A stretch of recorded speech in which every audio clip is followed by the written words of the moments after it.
Mom! Mike!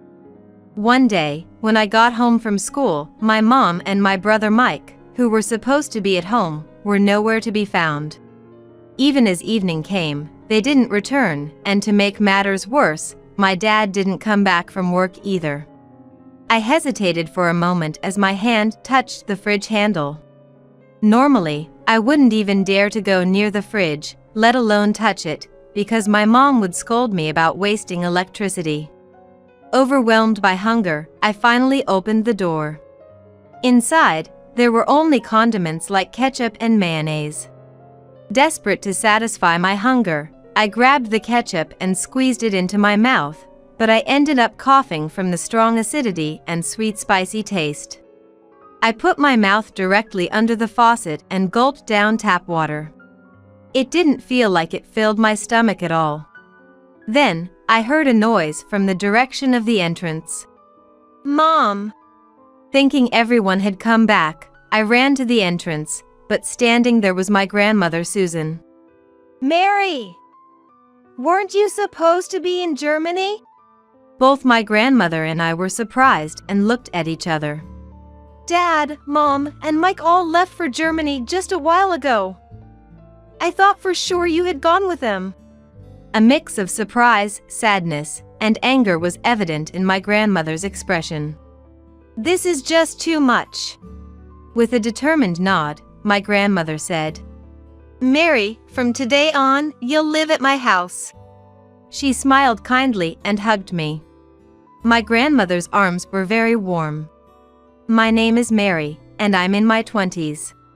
Currently, I live with my grandmother, who has been feeling weak in her legs. Going up and down the apartment elevator is hard, but I've never thought of assisting my grandmother as a burden.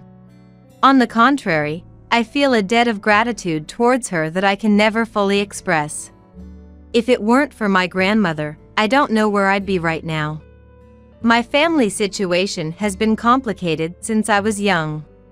I struggled with learning words and was slower at reading and writing than other kids in elementary school, not just in English but in other subjects as well, making my grades some of the lowest.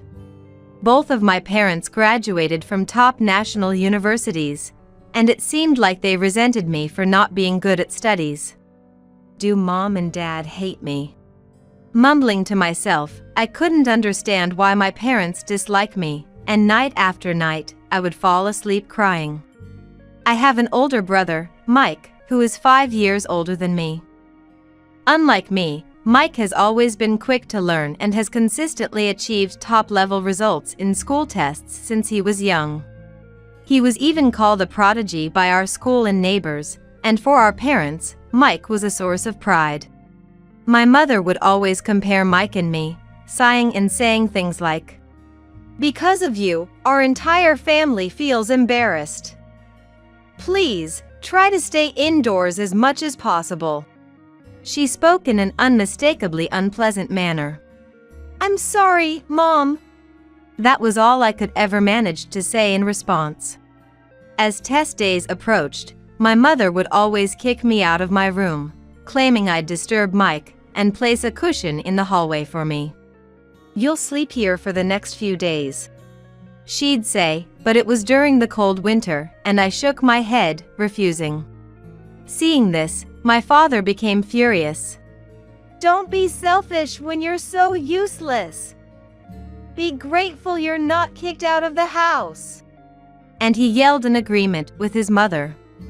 At the time, I didn't know the word unfair, but I couldn't understand why I was the only one subjected to such treatment, and I was overwhelmed with frustration and tears.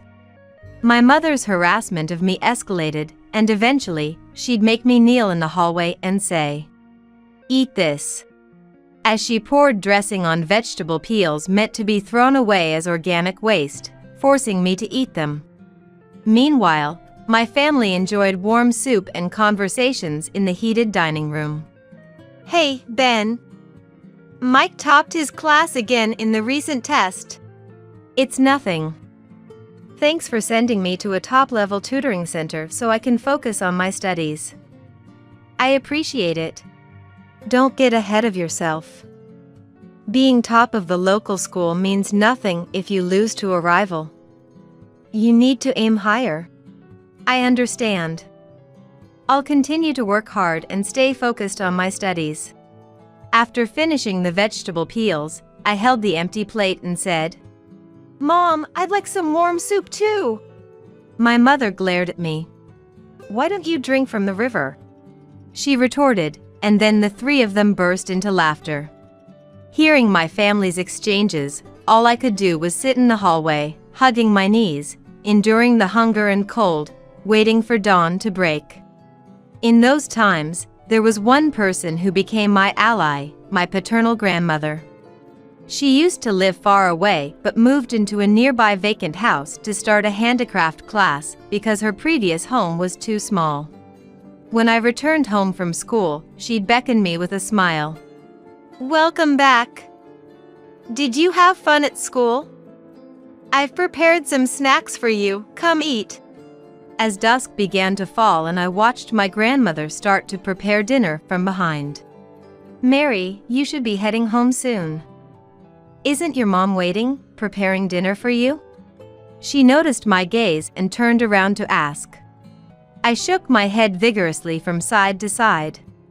"Mom won't make anything for me." "Then what do you usually eat?" "Vegetable peels, tap water." My grandmother rushed over and hugged me tightly. "From today on, you'll eat here." "Really? Is that okay?" "Of course. You're growing, Mary. You need to eat plenty and grow big and strong." "Thank you, Grandma." For the first time, I felt someone's warmth and couldn't stop my tears. From that day, I started sneaking over to my grandmother's house to eat, avoiding my family's eyes. Being able to have a warm meal and fill my stomach felt like a reward.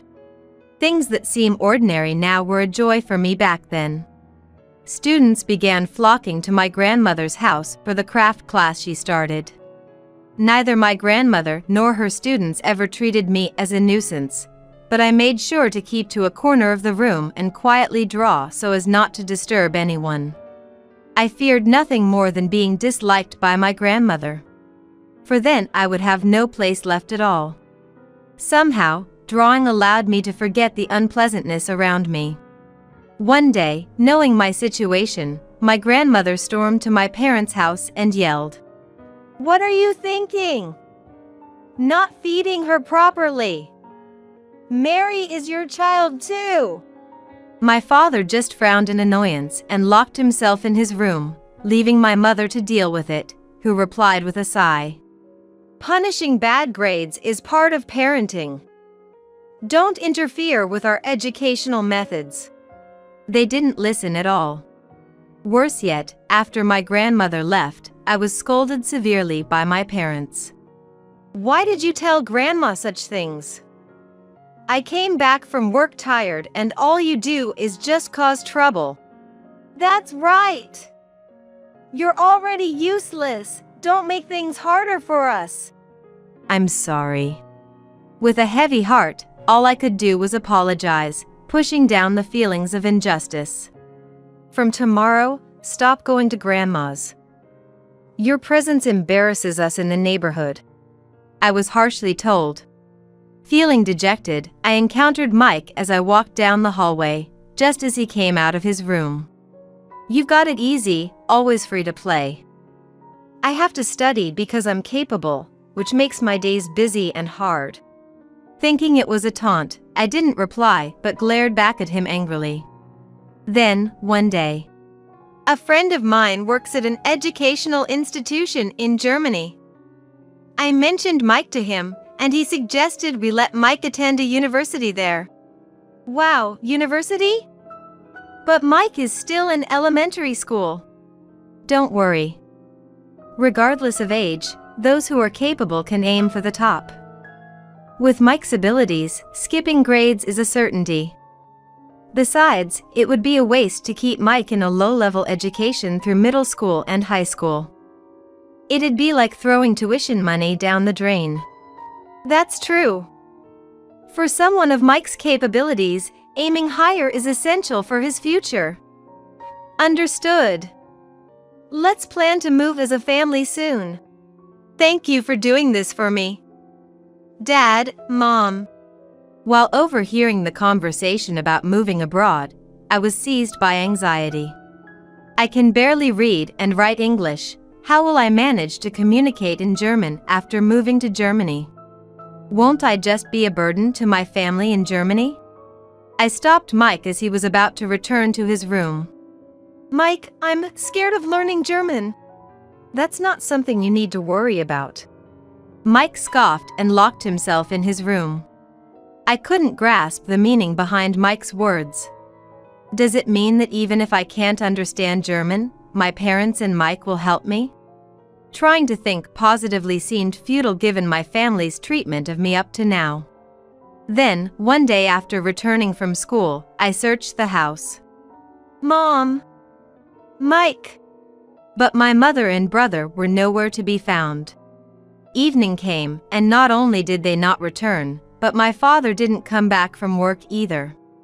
That day, something strange was said to me by my homeroom teacher at school.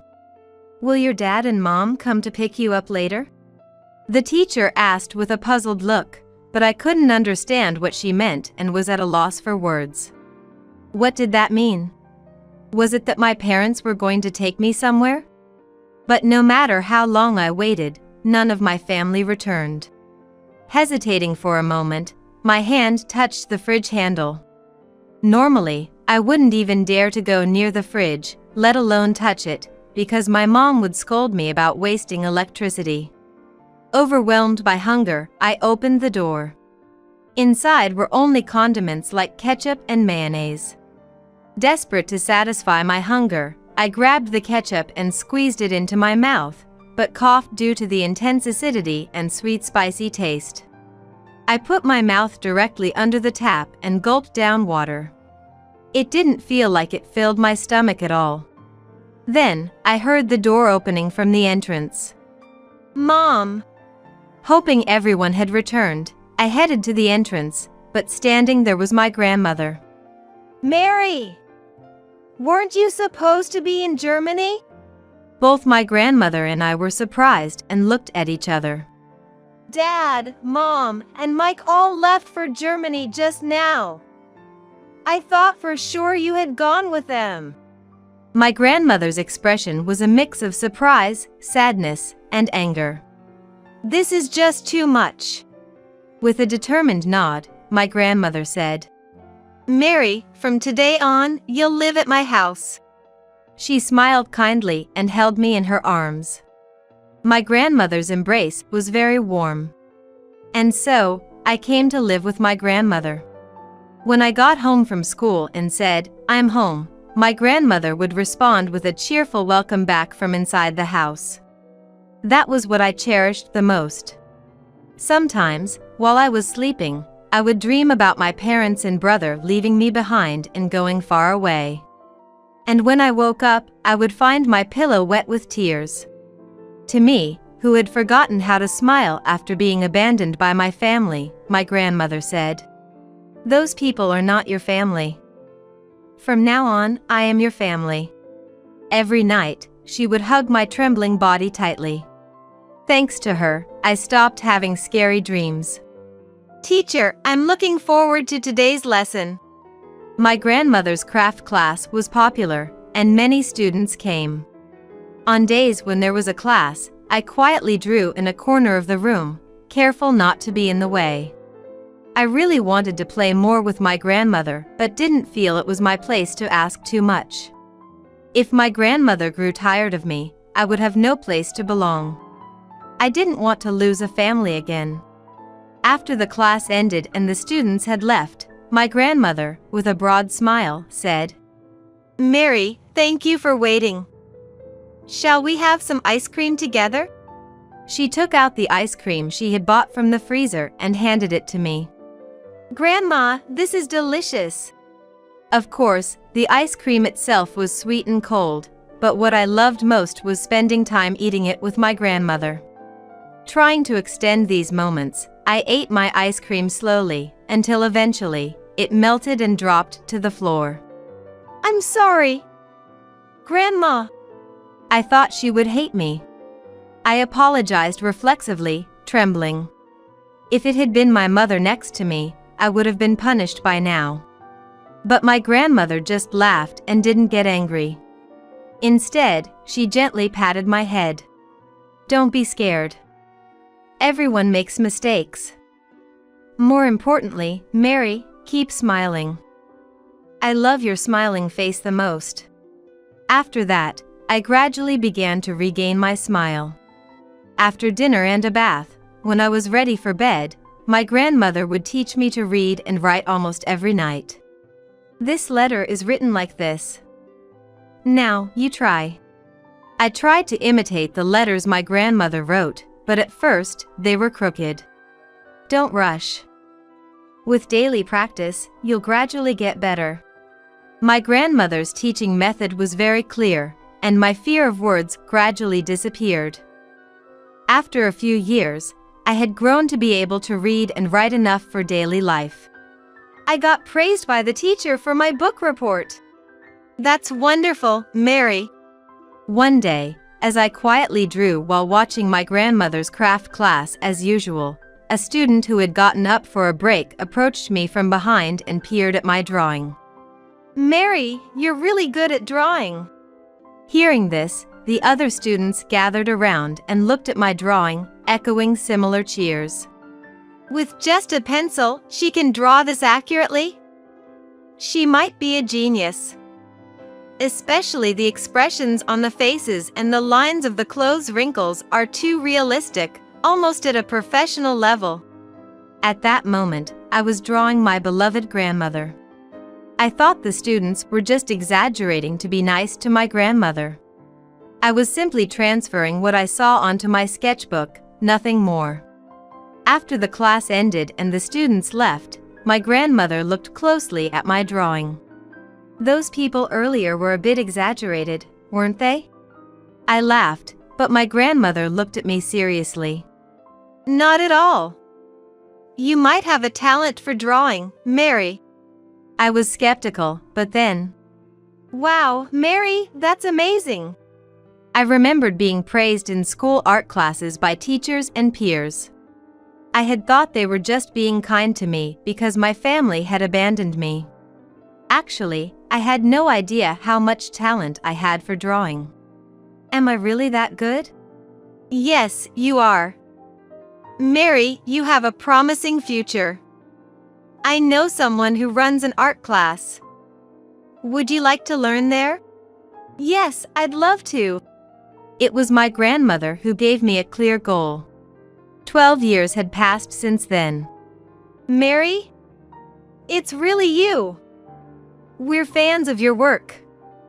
The expressions of the people, the warm use of colors, just looking at them makes us cry, said a woman much older than me, tears streaming down her face as she asked for a handshake. Thank you.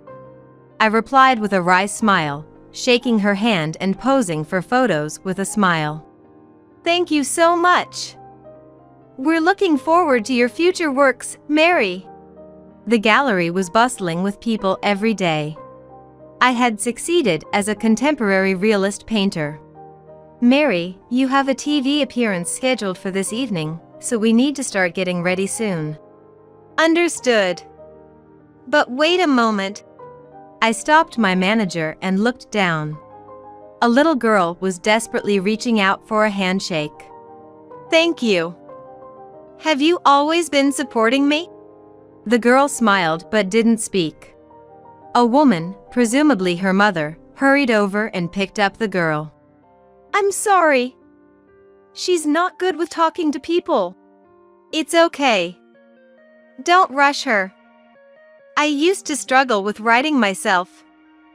But with family around to kindly watch over, you'll eventually find something you love and shine someday. Thank you. The girl articulated her thoughts with effort, despite stumbling over her pronunciation. I'm the one who should be thanking you, I replied, squeezing the girl's hand again. Her mother hugged her child tightly and said, That was wonderful, wasn't it? With a beaming smile. Watching them, I felt confident that the child would be all right. It's time to go. Urged by my manager, I started to prepare to leave when the entrance to the hall became noisy. Please wait! We can't let people without tickets in. At the center of the commotion were a man and a woman in shabby clothes. The security guards were desperately trying to stop them, but they broke through and rushed towards me. Let go. We're her family. We don't need entrance tickets, do we? That's right. You have no right to stop us. Although their appearances had changed drastically over time, the moment I heard their voices, I felt a chill down my spine. The urge to flee overwhelmed me, but my legs were frozen, unable to move. The man and woman were indeed my father and mother.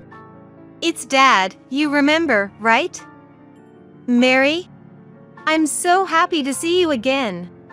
As the security guards hesitated, knowing they were family, my parents approached me with composed steps. Though they should be in their 40s, they looked as if they were in their 50s or even 60s. You've become so distinguished, Mary. When we saw your face on a huge billboard in New York, both your mother and I were shocked. To think our daughter would become so famous. I always believed in you. I knew you would become someone important someday. I'm so glad I gave birth to you. Confronted by this elderly couple who spoke as if nothing had happened in the last 12 years, I was dumbfounded and couldn't find the words to respond immediately. What's wrong? You've been silent. Excuse me, but who are you, please? What are you talking about? You haven't forgotten, have you? It's Dad. Surely you're just being shy. We appeared so suddenly, you must be surprised, right? Isn't that it? How utterly self-centered can people be? What are you doing here now? I asked, deliberately avoiding eye contact. What do you mean? Let's start living together again. We've come here for that. I don't know these people. Please have them removed. I gave the order to the security guard in a flat tone, but the confused guard didn't know how to react. To me, my only family is my grandmother. I don't know these people. You're not still holding a grudge about that time, are you? That was our mistake. Sorry about that. My father apologized with a nonchalant attitude, not appearing remorseful. Still holding on to the past like that, you're still a child. We're family, aren't we? It's natural for a family to live together. It's time you grew up and… Absolutely not. I couldn't contain my anger. The only person I can call family is Grandma. When you two left me to go abroad, only Grandma stood by me. I won't acknowledge you as my family now. My mother bit her lip and glared at me. Yes, that look. The same cold gaze as if she were looking at something filthy. If you hate us that much, we'll give up on living together. Instead, could you give us one of your paintings? I was at a loss, unable to comprehend my father's inappropriate request. We're actually a bit short on money right now. I've heard that the paintings you draw are worth $1 million each. So, wouldn't it be all right to give us one of them? You have a proud son named Mike, don't you? Why don't you ask him for help? I'm not drawing for you guys. I will never give away my paintings. Don't mention Mike. I don't even want to hear that guy's name. Suddenly, my mother screamed almost like a wail. Why would you say that? He's your child, isn't he? That guy is no son of ours. Just a nuisance. Then, the two of them bitterly recounted what had become of Mike over these 12 years. After moving to Germany with the family, Mike quickly got admitted to a prestigious university thanks to his academic abilities. That was all according to our expectations. But soon after, Mike lost his motivation to study. He stopped attending university and started living a wild life, hanging out with bad company during the day. No matter what his parents said, he wouldn't listen, and eventually, he stopped coming home altogether. He even got into trouble with the police. The Mike they described was truly a lost cause. Yet, I felt sympathy for Mike. He must have been another victim tormented by these parents. A few days after my family left me for Germany, I found a notebook in Mike's room. It detailed how he was forced to study every day, wasn't allowed to play with friends, got pigeonholed into a life decided by our parents after accidentally scoring 100 on a test in first grade, and how he was envious of me for not being expected to study. Mike once told me he envied me when we were kids, but I finally understood after reading that notebook. My father whispered, so others wouldn't hear. Just between us, Mike is a lost cause. We tried to rehabilitate him by bringing him back home, but who knows what he's doing now. The police came asking about him recently. He seems to be hanging out with dangerous people too. Might even be involved with one of those scam groups that are all the rage now. It's only a matter of time before he gets arrested. So, if you feel sorry for us being troubled by such a foolish son, please, give us one of your paintings. It would save us. It's also your chance to do a filial duty, right? Saying this, my parents began to apologize deeply in front of me. Enough already! You too! Suddenly my grandmother, who was in a wheelchair, shouted. I've been listening quietly, and now because Mike turned out bad, you want Mary to help? What a joke! You were the ones who abandoned that child. Mom? Why are you here? It's my precious granddaughter's exhibition. Coming here is only natural as family. With that, my grandmother glared at my father and mother. You two are no longer family or anything to us. Just strangers. Now, get out. Security, what are you waiting for? Startled by my grandmother's shout, the security guards hurried into action. Wait a minute. Then we have our own plan. A plan? Let's hear this plan of yours. Susan, you've kidnapped our daughter, haven't you? Kidnapped? You were the ones who abandoned this child and went abroad. My grandmother was furious, but I instead offered a wry smile. Calm down, Grandma. Getting all worked up will just raise your blood pressure again. I tried to calm my uncontrollably emotional grandmother. Then, facing my parents who were smirking triumphantly, I have unfortunate news for you. Legally, Grandma and I are now mother and daughter. Therefore, she cannot be accused of kidnapping. What nonsense are you talking about? There's no way that could be recognized without the consent of the real parents. But it is recognized. I was adopted by Grandma when I was 18. Legally, adoption without the biological parents' consent is possible if the adoptee is over 18. Don't be ridiculous! How could such a thing be allowed? Despite their protests, my parents attempted to sit down in the gallery but were taken outside by police officers who had been called to the scene. Mary, are you okay? My grandmother asked, gently patting my back with her usual kind smile. Don't worry about it, Grandma. I'm fine, I replied with a broad smile. After being taken to the police station. What a nerve to call yourself a parent! My parents were reportedly harshly reprimanded by the officer in charge. A journalist friend let me in on that bit of information secretly. Later, I learned through the news that Mike had been arrested for fraud. The TV screen showed Mike being put into a police car, but he bore no resemblance to the prodigy he once was called.